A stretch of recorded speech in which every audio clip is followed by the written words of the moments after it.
IVF చికిత్సలో 25% భారీ discount. Andro Max advanced male infertility centre.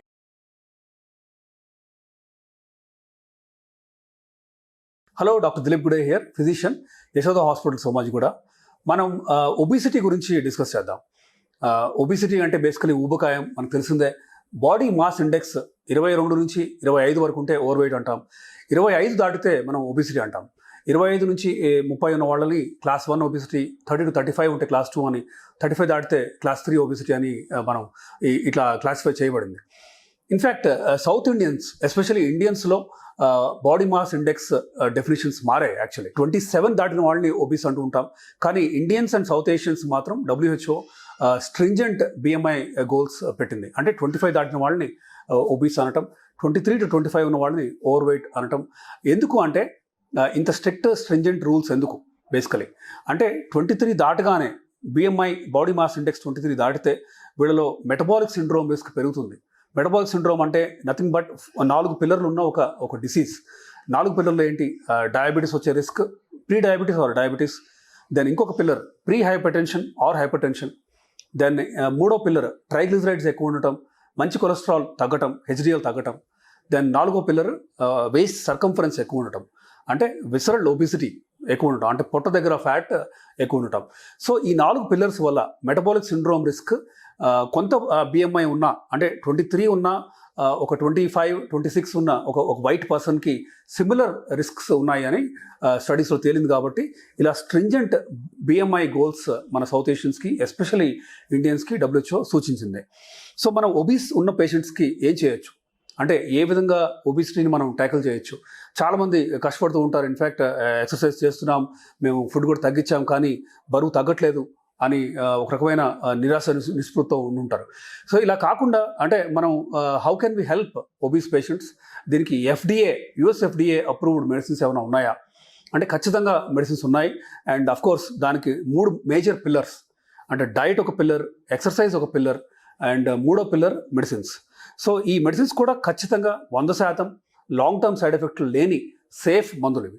So ఈ మందుల హెల్ప్తో మనం సరైన డైట్ చేస్తూ సరైన ఎక్సర్సైజ్ కనుక చేస్తే ఖచ్చితంగా more than 15 to 20% weight loss. అంటే సపోజ్ ఒక 90 kgs 100 kgs ఉన్న పర్సన్ మనం 20 kgs తగ్గే విధంగా, అంటే 100 నుంచి 80కి వితిన్ 6 to 8 months వచ్చే విధంగా మనం హెల్ప్ చేయొచ్చు. అఫ్ కోర్స్ అందరిలో ఇంత డ్రాప్ పాసిబుల్ కాకపోవచ్చు, కానీ ఈ delta of 15 to 20% weight loss అనేది ఖచ్చితంగా సాధ్యం. దీనికి ఈ మెడిసిన్స్ ఎంత ఇంపార్టెంటో డైట్, ఎక్సర్సైజ్ కూడా అంతే ఇంపార్టెంట్. అంటే 3 పిల్లర్స్లో ఒకటి స్ట్రాంగ్గా లేకపోయినా, అంటే మీరు డైట్ సరిగ్గా చేయకపోయినా, డైట్ చేస్తూ మందులు వాడుతూ ఎక్సర్సైజ్ సరిగ్గా చేయకపోయినా మీకు ఇంత చేంజ్ ఆఫ్ బాడీ వెయిట్ మాత్రం సాధ్యం కాకపోవచ్చు.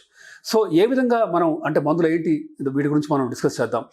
సో FDA అప్రూవ్డ్ మందుల్లో సెమాగ్లూటైడ్ ఉంది. ఇన్ఫ్యాక్ట్ ఇండియాలో అప్రూవల్ రావడానికి కొంత టైం పట్టొచ్చు. బట్ సెమాగ్లూటైడ్ 14 mg, అంటే అఫ్కోర్స్ 3, 7, 14 అని మనం అప్ టైట్రేట్ చేస్తూ ఉంటాం పేషెంట్స్లో. సెమాగ్లూటైడ్తో పాటు ఆర్లిస్టాట్, దెన్ ఇట్లా ఏకార్బోస్ కానీ, వోగ్లిబోస్ కానీ, మెట్ఫార్మిన్తో పాటు, దెన్ ఇట్లా రకరకాల మందులు. ఇన్ఫ్యాక్ట్ ఇవన్నీ కూడా అప్రూవ్డ్ మందులు, ఎలాంటి లాంగ్ టర్మ్ సైడ్ ఎఫెక్ట్స్ లేని మందులు. సో వీటితో పాటు మల్టీవిటమిన్స్ కూడా ఇస్తుంటాం. యూజువల్గా ఏంటంటే ఫ్యాట్ అబ్జార్ప్షన్ తగ్గించే మందు ఓర్లిస్టాట్, అంటే ఇంటెస్టైనల్ లైపేజ్ ఇనిబిషన్ జరుగుతుంది. కాబట్టి ఈ ఓర్లిస్టాట్ వాడకం వల్ల ఇన్ఫ్యాక్ట్ స్టేటోరియా, అంటే కొంచెం ఫ్యాట్ ఉన్న లూజ్ మోషన్స్ అయ్యే ఛాన్స్ ఉంది. కాబట్టి ఫ్యాట్ సాల్యుబుల్ విటమిన్స్ అబ్జార్ప్షన్ తగ్గుతుంది. కాబట్టి మనం మల్టీవిటమిన్స్ కూడా ఇస్తుంటాం. అయితే మనం కార్బోహైడ్రేట్ అబ్జార్ప్షన్ తగ్గించాలి, ఫ్యాట్ అబ్జార్ప్షన్ తగ్గించాలి, దెన్ ఎపటైట్ తగ్గించాలి. దానికి సెంట్రల్ విధంగా, అంటే మనం తినగానే కడుపు నిండిన ఫీలింగ్ వచ్చేది బ్రెయిన్ నుంచి, బేసికలీ దాన్ని ఎపటైట్ సెంటర్ అంటాం. సో ఈ ఎపటైట్ సెంటర్ని ఇన్స్పైర్ చేసే టాబ్లెట్ ఇది సెమాగ్లూటైడ్ లాంటి మందులు. సో ఎపటైట్ తగ్గించుకుంటూ, then carbohydrate and fat absorption తగ్గిస్తూ, ప్రోటీన్ అబ్జార్ప్షన్ పెంచుతూ, ఈ ప్రోటీన్ కూడా సాధ్యమైనంత వరకు ప్లాంట్ ప్రోటీన్ నుంచి వచ్చే విధంగా మనం చూసుకొని, యానిమల్ ప్రోటీన్ తక్కువ అందే విధంగా, యానిమల్ ఫ్యాట్స్ కంప్లీట్గా అవాయిడ్ చేస్తూ, అంటే బేసికలీ శాచురేటెడ్ ఫ్యాట్ని మనం తీసేస్తూ, ట్రాన్స్ ఫ్యాట్స్ని కూడా మనం డైట్ నుంచి తీసేస్తూ, మనం కనుక ఈ విధంగా డైట్ లైఫ్ స్టైల్ చేంజెస్ చేస్తే ఖచ్చితంగా 15% weight loss in 6 months is not impossible. అది ఖచ్చితంగా మనం చేయగలం. Thank you.